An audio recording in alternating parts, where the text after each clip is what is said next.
다니엘서 4장 1절로 37절 말씀입니다. 다니엘서 4장 1절로 37절 말씀 중에 우리 36절과 37절 말씀만 함께 봉독하겠습니다.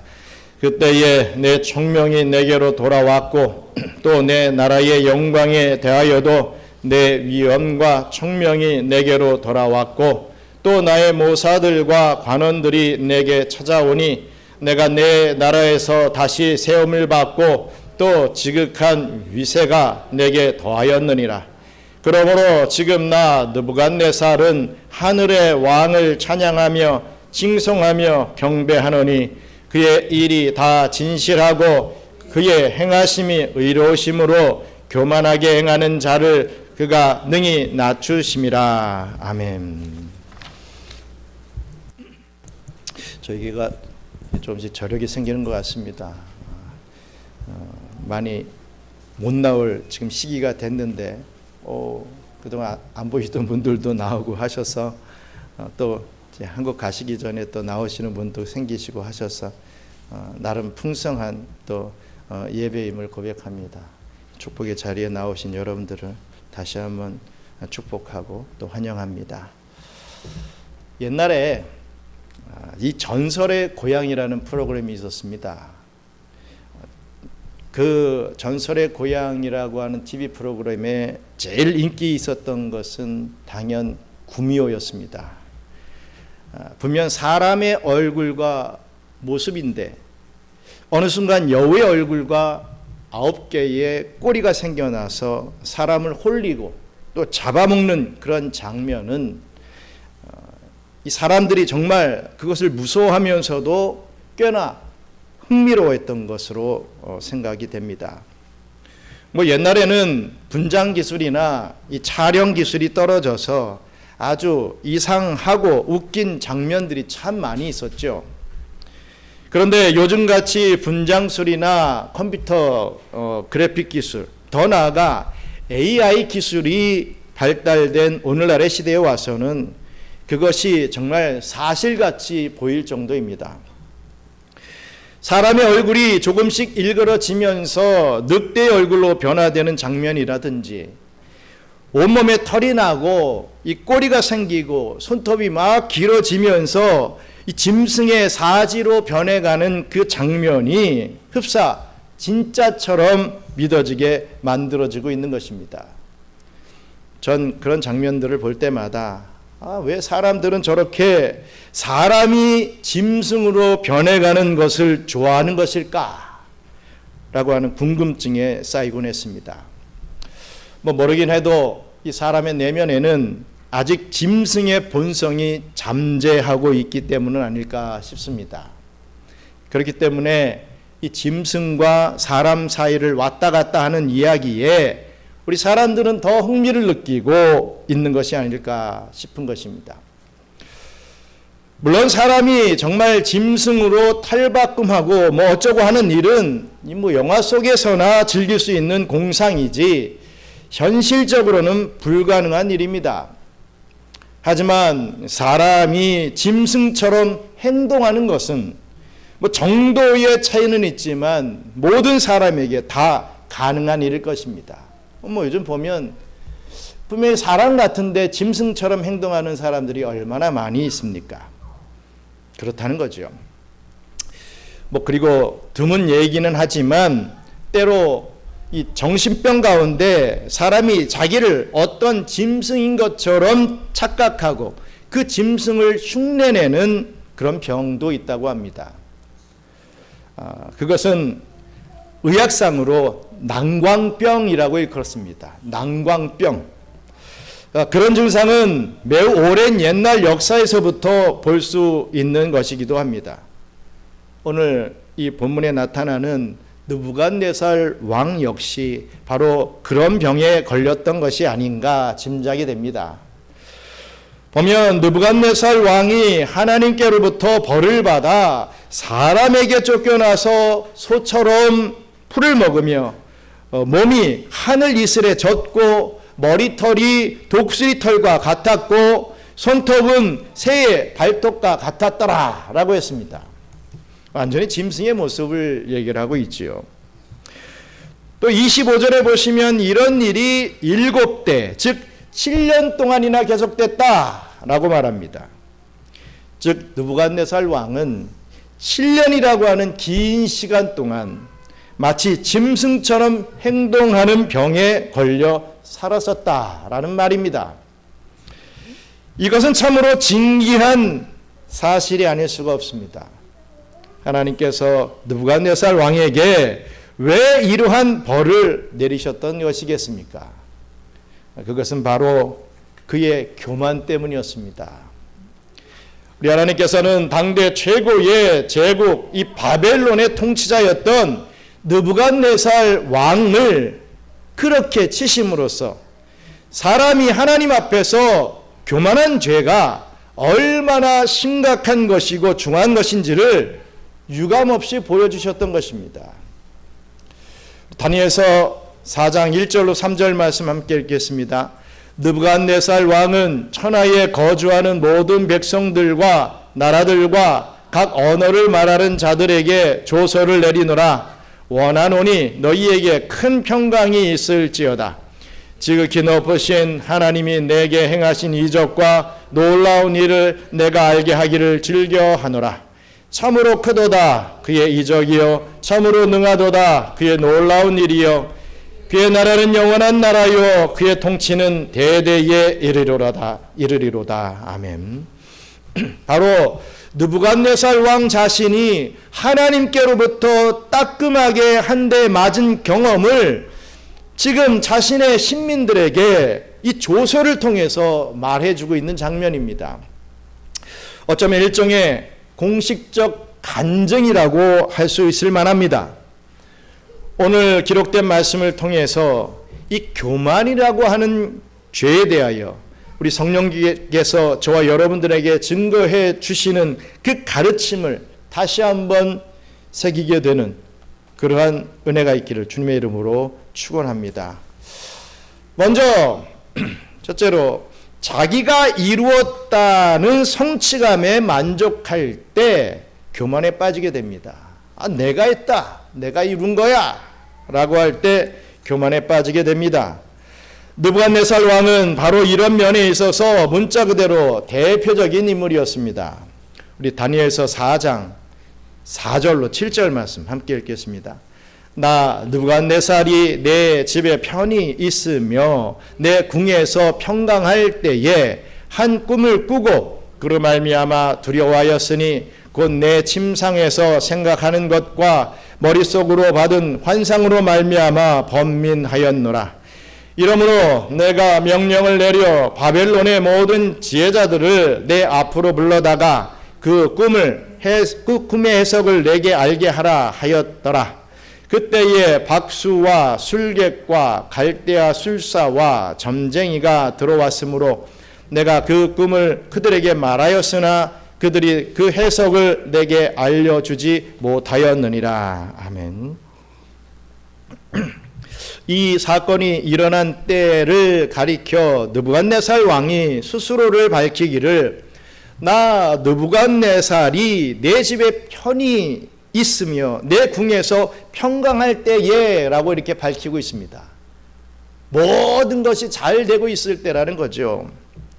바로 그때 우리 하나님께서는 느부갓네살 왕의 침상에서 그의 뇌 속에 그의 교만을 경고하는 꿈을 내려주셨던 것입니다.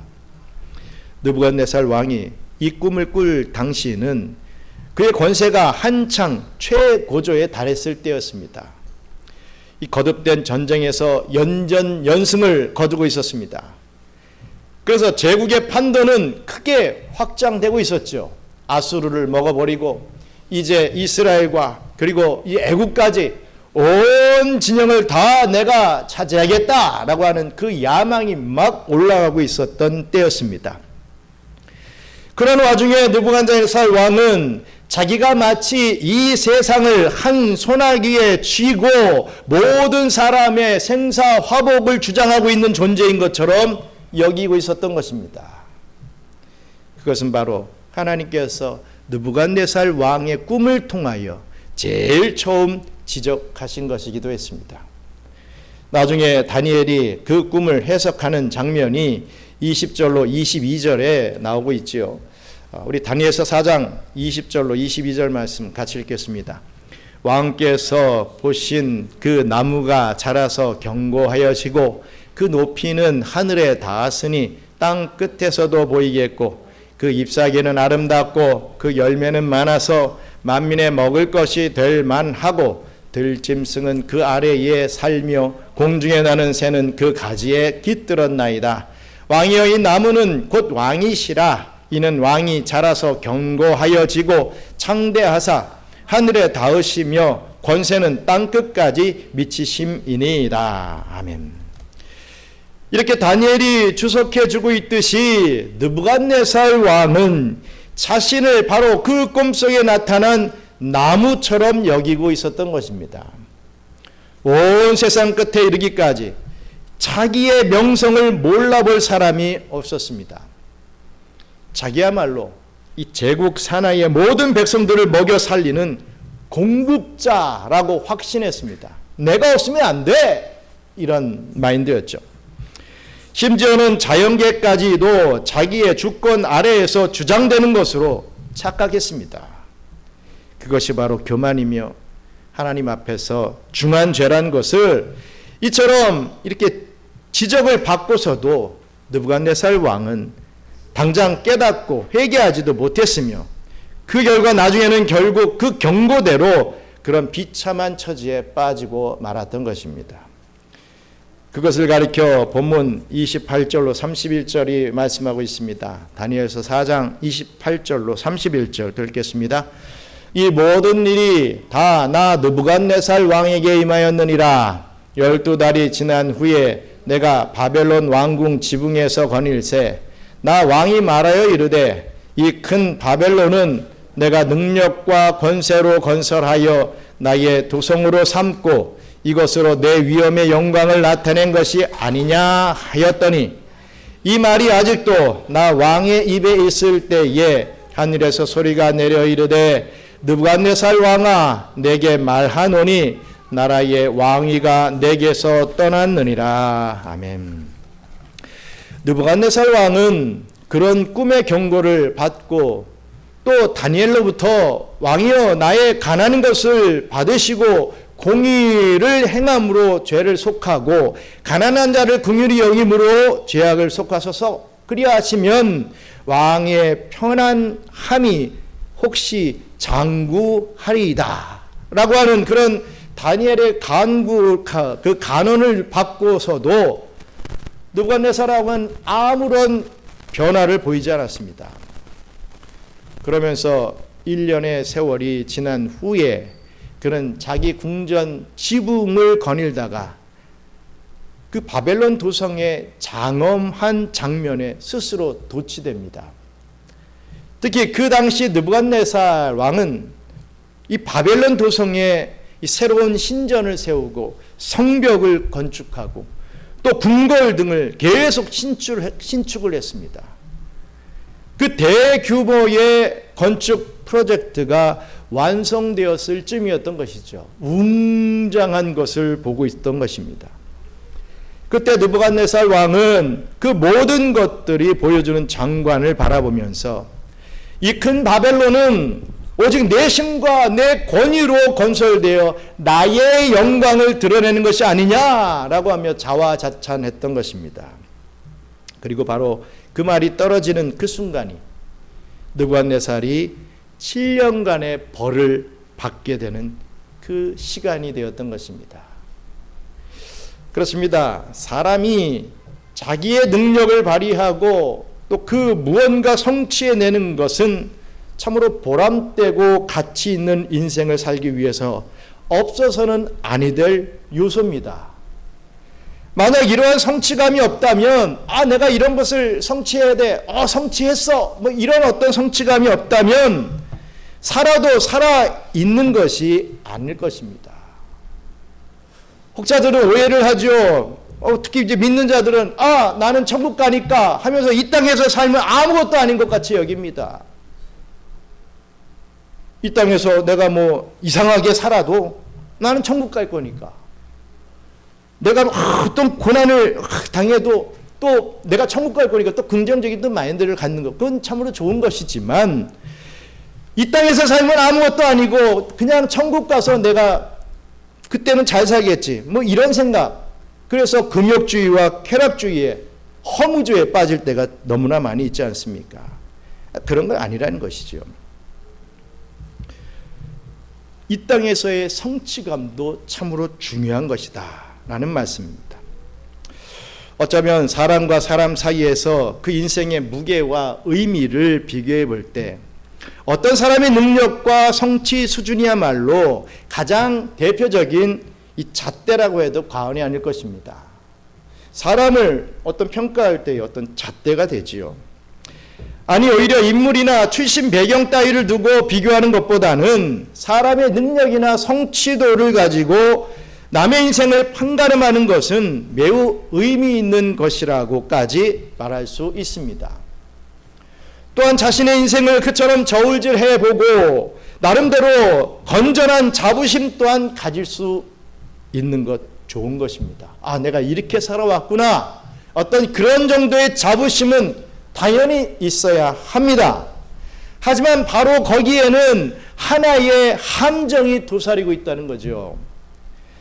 사람들끼리는 그런 식으로 한다고 해서 아무 탈 없을지는 모르겠지만 바로 그러한 자세를 내가 이 정도는 했지, 나니까 했지 라고 하는 그런 자세를 사람이 하나님 앞에서도 그대로 가지고 갈 때에는 그 자부심과 그 긍지라는 것이 바로 치명적인 교만의 죄가 되는 것입니다.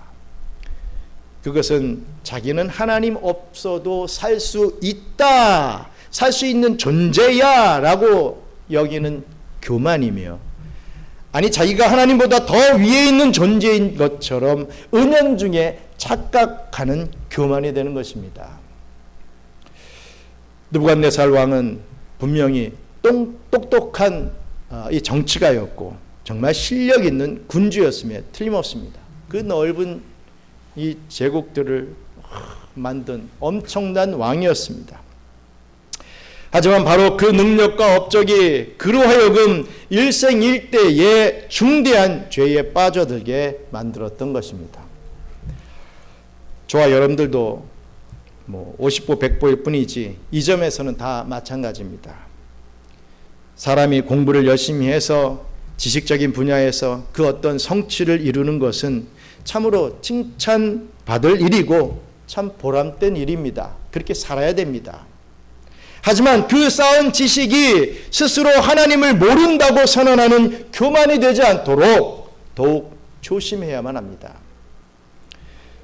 사람이 성실하게 사업을 일구어 물질적으로 성공을 거두는 것 역시도 어떤 다른 분야에서 큰 업적을 남기는 것 못지않게 훌륭한 인생으로 인정받을 수 있는 길이라고 생각합니다.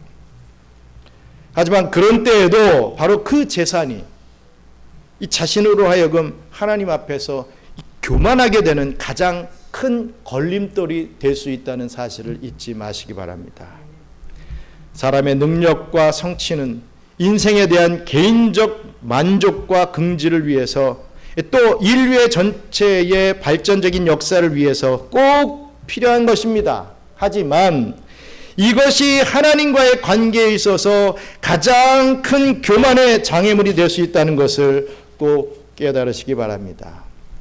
언제나 주신 분도 하나님이요 취하시는 분도 하나님이심을 진심으로 고백하는 저와 우리 경양의 성도님들 되시기를 간절히 바랍니다. 끝으로 하나님이 싫어하시는 교만의 죄를 우리는 결코 가볍게 보지 말아야 합니다. 하나님 앞에서의 이 교만이라고 하는 것을 두고 사람은 대수롭지 않게 여기고 그냥 넘어가게 되기 쉽지만 우리 하나님께서는요 이것을 실로 엄하게 다스리십니다. 느부갓네살 왕 앞으로 불려온 다니엘은 그 꿈의 후반부를요 이렇게 해석을 해 줍니다. 우리 다니엘서 4장 23절로 26절 말씀 같이 읽겠습니다.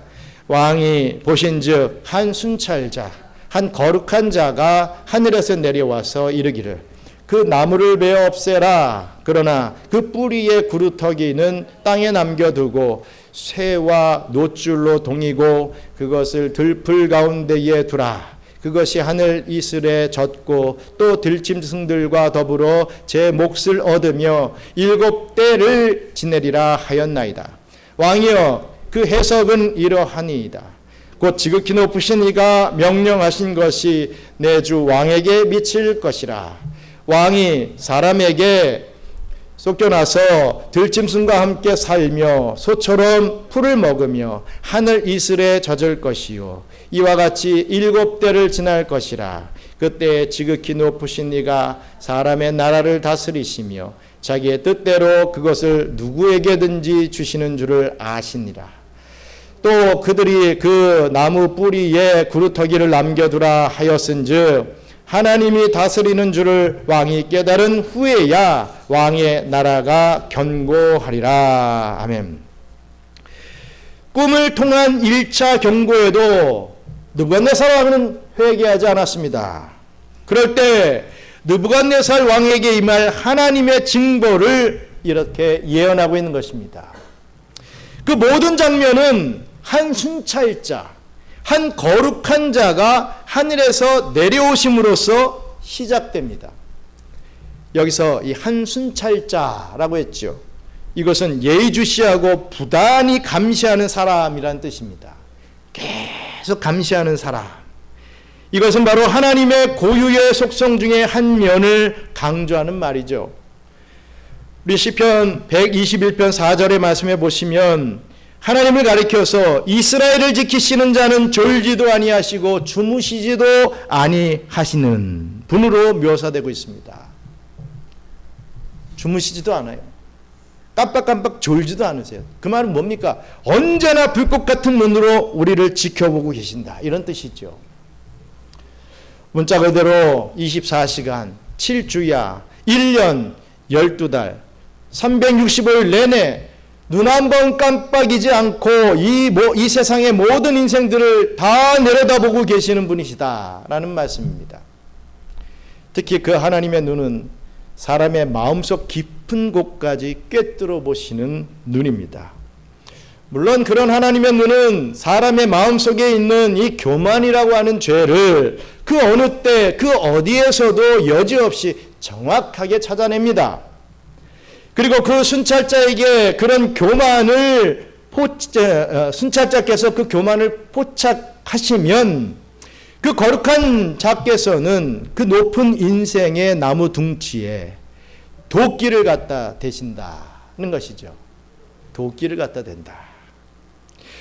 느부갓네살에게 1차 그 도끼가 임했을 때 어떠한 일이 벌어졌습니까? 그는 7년 동안 짐승처럼 살게 되었습니다. 역사적으로 느부갓네살 왕의 후기의 사건들은 그다지 자세하게 알려져 있지는 않습니다. 하지만 그가 통치 말기에 무슨 큰 병에 걸렸다든지 그 권좌에서 일시적으로 쫓겨났다든지 하는 것을 암시할 만한 기록들은 몇 군데에서 찾아볼 수 있습니다.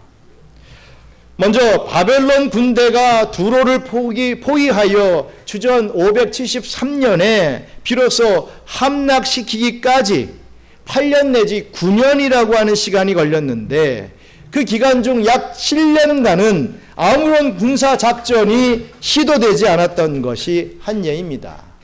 7년 동안 아무런 군사작전이 없었다는 거죠. 또 역사가 유세비우스도 어떤 바벨론의 전승을 인용하면서 느부갓네살 왕이 어느 날 왕궁 지붕 위에서 갑자기 큰 소리를 지르면서 그때부터 짐승과 같은 상태에 빠졌다는 기록을 전해주고 있습니다. 사실 팩트라는 것을 알려주고 있죠. 그리고 그 기간 동안 느부갓네살의 아들이 왕으로 추대되었었는데 느부갓네살이 정신이 돌아온 후에 그 아들을 반역 도당의 주동으로 정죄하고 종신형에 처했다는 말도 전해지고 있습니다. 하여튼 느부갓네살이 그 말년에 하나님께로부터 받은 이 병은 그런 난관병에 걸렸다라는 것이 확실합니다. 하지만 그 이후에 그가 정말 진실로 뭐 회개하고 뭐 중생을 받았느냐 하는 뭐 그런 점은 뭐 확인할 수는 없습니다.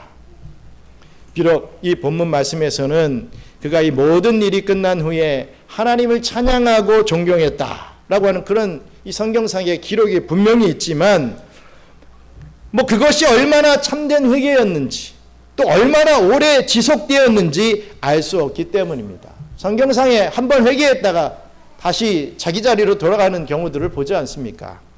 뭐 하나님만 아시지 우리가 뭐 이 사람은 뭐 회개했다, 하나님의 택한 백성이다, 뭐 아니다, 뭐 이렇게 우리가 확정 지을 수는 없다는 거죠. 오직 하나님만 아시는 것입니다. 어찌됐든 하나님이 사용하셨다라는 게 중요한 사실이죠.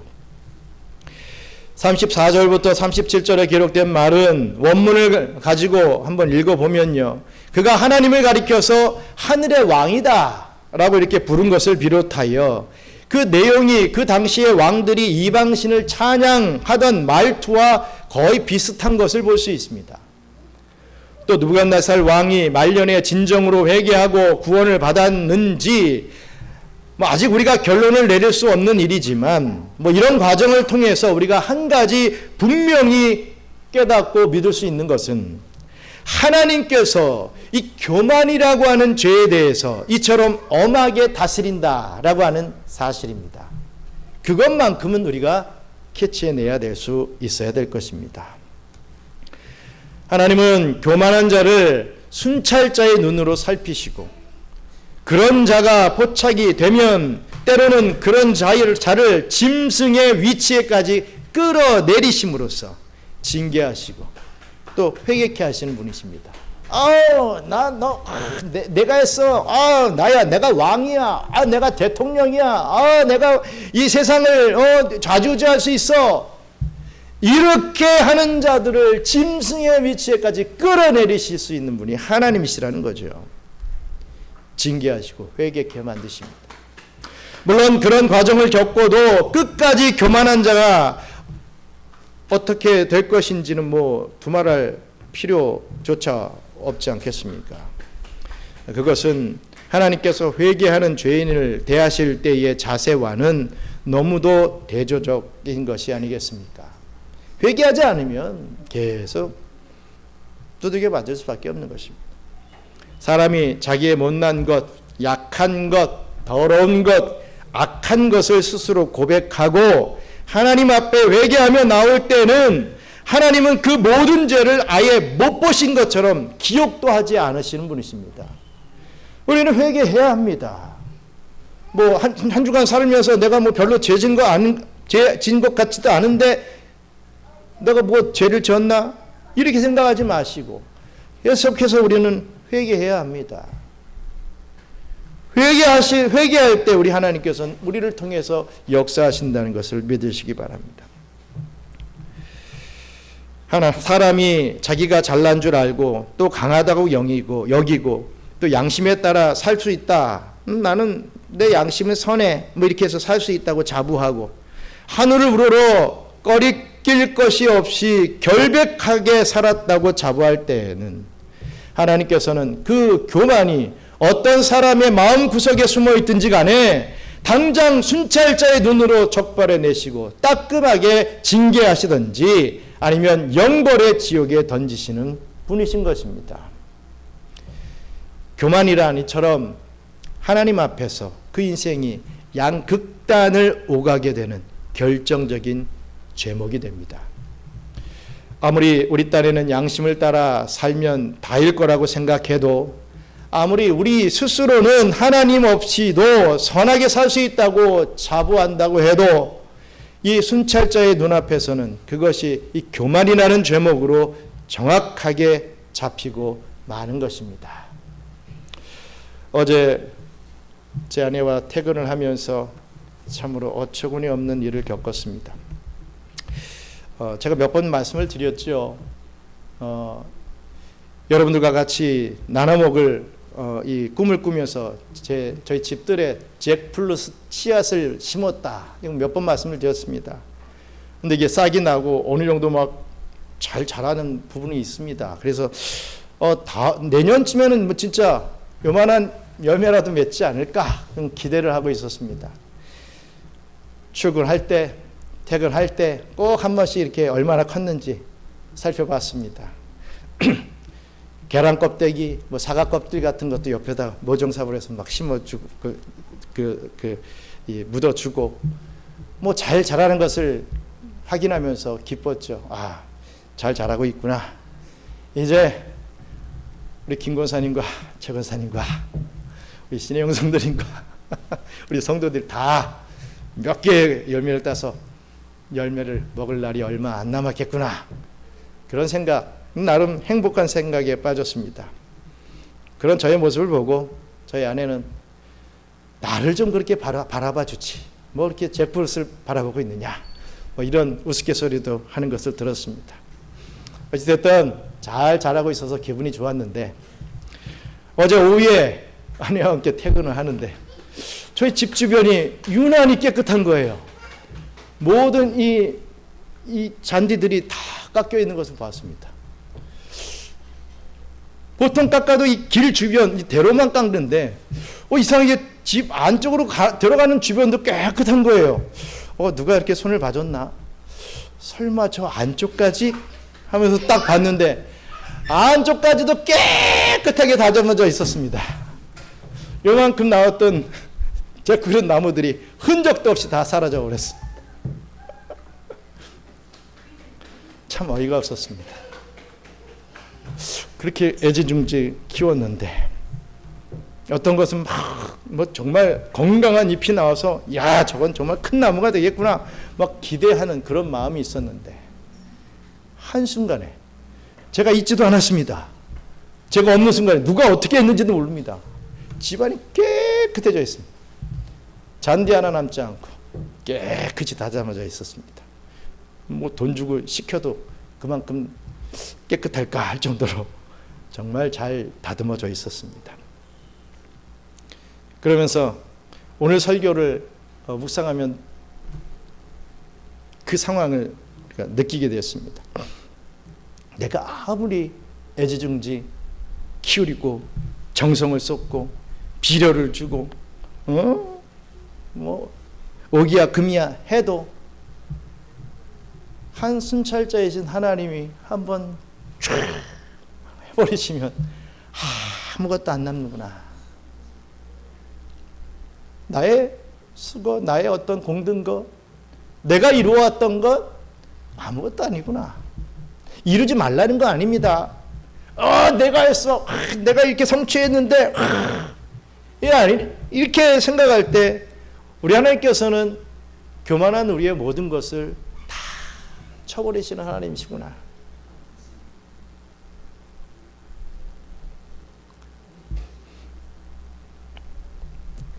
그리고 또 감사할 것은 가만히 보니까 그래도 좀 씨알이 굵게 나왔던 그 잭플룻 그 새싹들은 보니까 줄기와 뿌리가 살짝 남아 있더라고요.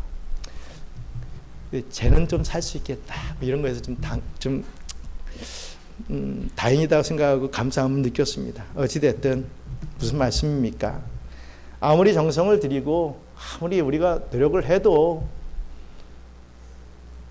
교만의 죄를 짓는 우리들의 삶에서 우리 하나님께서 한번 도끼를 내시면 아무것도 안 남는 겁니다.